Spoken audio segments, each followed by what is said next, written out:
RKM சொந்தங்கள் அனைவருக்கும் வணக்கம்.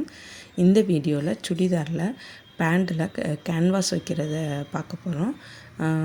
பேண்ட்டில் மேலே நாடா கோர்க்குற இடத்துல இந்த மாதிரியே க்ளோஸாக அடித்து கொடுத்தோன்னா கஸ்டமருக்கு ரொம்ப பிடிக்கும்.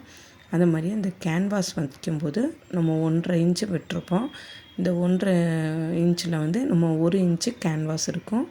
இதை லைட்டாக ஒரு 1/2 இன்ச்சுக்கு 1/4 இன்ச்சுக்கு மடித்து திரும்ப இப்படி மடித்து வச்சு தையல் போடணும். ஒரு டைம் அயர்ன் பண்ணிவிட்டு தையல் போடணுன்னாலும் போட்டுக்கலாம். இல்லை ஒரு 1/4 இன்ச்சு பாந்தளவு தையல் போட்டுட்டு மடித்து வச்சு தைக்கிறனாலும் தைக்கலாம். இப்படியே அடிக்கும்போதும் ஸ்டிப்பாக தான் நிற்கும். ஆனால் சின்னதும் பெருசுமாக அடிச்சிடக்கூடாது. கேன்வாஸ் எந்த இடத்துல இருக்குதுன்னு கரெக்டாக செக் பண்ணி பார்த்துட்டு அதுக்கப்புறம் நம்ம அப்படியே மடித்து ஒரு தையல் போட்டுக்கிடணும். 2-3 விதமாக டிசைன்ஸ் நிறையவே இதில் போடலாம். பாட்டத்துக்கு கீழே அடிக்கும்போது இப்போ இந்த ஓரத்தில் ஒரு தையல் போட்டு அந்த லாஸ்ட்டில் ஒரு தையல் போட்டு விட்டுக்கலாம்.